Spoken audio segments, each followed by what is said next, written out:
Alacant era invocat com a patró dels mariners, òbviament, i al costat del port, la expressió, en els carrers de la Vilanova, està el carrer Sant Nicolau.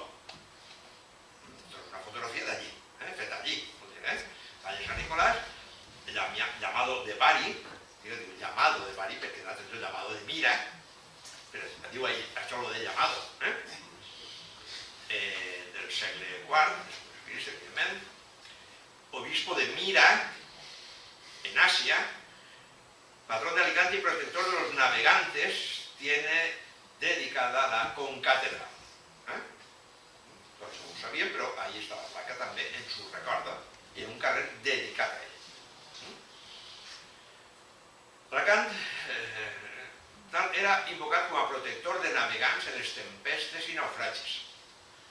Típic, causant de més morts, els mariners en tempestes i naufragis. Però també per a les joves, per a les xicones que buscaven nòvio.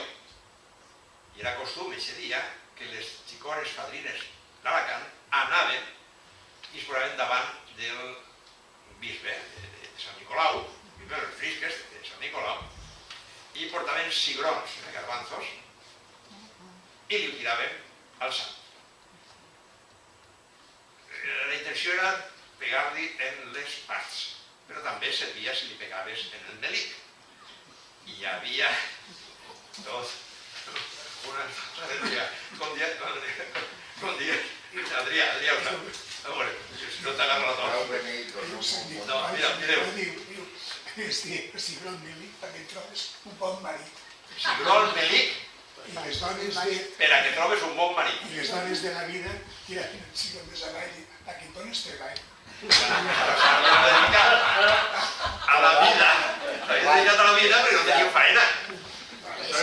És curiós. No sabia jo lo de cigrós de Sant Nicolau. Ja la cigrona. Però escolta, és que me va cridar també l'atenció que en Sant Antón, quan fan la professor, també tiene cigrons. I jo dic, què relació que té cigrons en Alacant i en tots estos anys? És que me imagino. Una pena de canxa amb Sant Nicolau. Sí, aquí té Ximo González Caturla, escritor molt un professor excel·lent de dret, té en una de les revistes de festes, en aquest cas del barri de Bari, de Sant Nicolau, Ben Saudet, a veure si puc llegir-lo. Segurament tots vostès saben que, així com la patrona de la nostra ciutat d'Alacant és la Mare de Déu del Remei, el nostre patró és Sant Nicolau de Bari. De fet, l'església cocatedral de la ciutat porta el nom d'aquest sant. I com que el districte de la Foguera es diu Benissaudet Sant Nicolau de Bari, això és un llibre de fogueres de festes, alerta, en el llibre de festes troben autèntiques meravelles, és una cosa a reivindicar la quantitat de gent que aficionats han investigat i han posat coses que després no te trobaràs en textos canònics, en la universitat, en llibres, alerta, llibres de festes. Diu, he cregut interessant explicar algunes històries referides al nostre patró. A dir d'alguns, a dir veritat, ningú no sap per quina causa o raó Sant Nicolau de Bari fou elegit com a patró d'Alacant. Alguns han suggerit infundadament que és possible que la conquesta de la ciutat es produirà el 6 de desembre, dia de la festa del Sant, però com acaba de dir, això no és més que una hipòtesi que ningú ha pogut provar. Tot i que se repeteix molt. Que es trompen els fons i els altres. No està gens clar.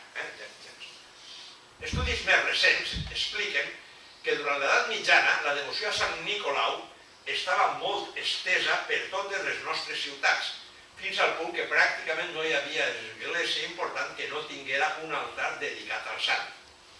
Encara més, i això és molt clarificador, sembla que Sant Nicolau era invocat com a patró dels barquers i descarregadors de les naus que arribaven al port.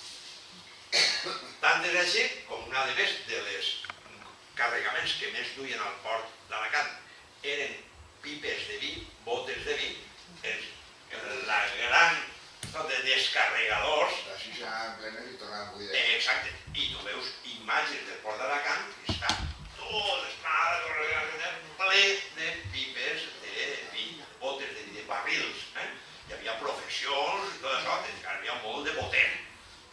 Per exemple, el que és la placeta Balmis, allí estava una fàbrica de manufactures de boters, de Sant Pere, però no donaven abast. Alacant ha produït molt de pipa de vi, molt de bota de vi, molt de tonell, molt de totes les variants. Diu, a Sant Nicolás hem tocat per barquers i descarregadors.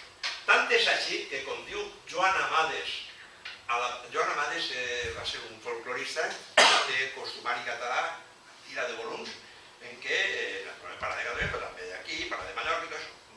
Magnífic, és el millor recull que hi ha probablement de totes les festes, de tots els llocs, en cada dia de l'any. En totes les... Aquí feien festes i els xiquets portaven a la cucanya, i allà feien això, i feien el rogle, i menjaven tal cosa, i aquesta és la recepta. És una obra extraordinària, de Joan Amades.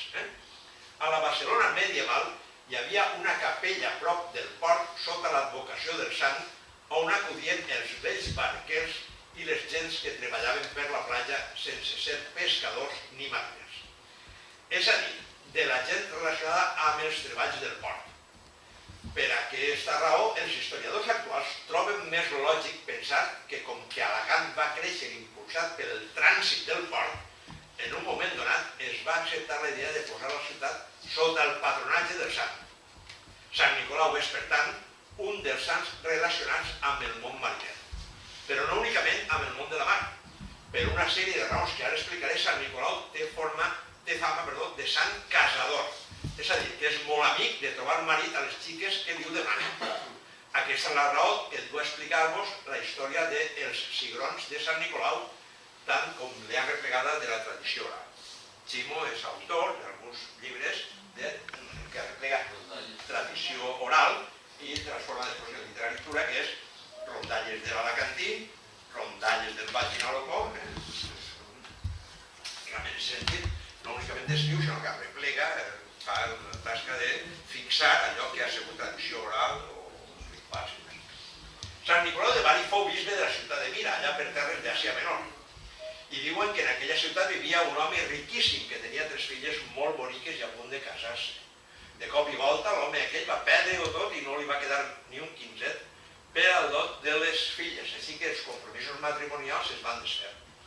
Arruïnat i molt malalt, el pobre home veia que les seues filles no tindrien altra eixida que la mala vida. Llavors s'encomanà a Sant Nicolau i a la nit el sant s'acostàs a casa i llançà per la finestra 3 bosses plenes de monedes d'or. Així aconseguí salvar les xiques de la vida pública, que finalment es van casar molt ben casades. Recreant, fixeu-vos també lo de les 3, ja torna a aparèixer. I d'allí li ve a Sant Nicolau la fama de sant casador. I diuen que antigament les xiques que es volien casar anaven a l'església el dia 6 de desembre per llançar-li un cigró tot dient: Sant Nicolau beneït, doneu-me un bon marit. L'altra variant del que havia contat Adrià. A tot això el cigró havia de pegar-li a la panxa al llibre que du a la mà esquerra o a les seues parts. No valia pegar-li al cap, a l'home, el xirlo, el vídeo, la pública, tonteries poques. Apuestos que toca.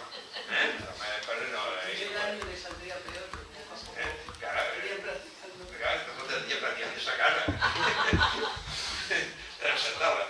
En aquell últim cas, la llançadora de cigrons solia ser alguna de les dones que exercien la professió més antiga del món al barri vell d'Alacant, que és el que tu dies, veia un bon marit i si no que me donaré treball. Si un poc més avall, me donaré treball. I així d'allò de la mala vida. Actualment la imatge de Sant Nicolau es pot veure a la capella central que hi ha al de la nau de la catedral, justament darrere de l'altar on se celebren les misses. I encara un detall, la imatge del sant està darrere un vidre. Serà per defensar-lo dels cigrons que li llancen les xiques? A saber. Que per cert, també sabeu que Sant Nicolau no és l'únic patró d'Alacant, un patró més Sant Roc. Sant Roc és el gran patró, també el gos, sí, sí. És el perro de Sant Roc, que no tiene rabo, que Ramon Ramírez, ja va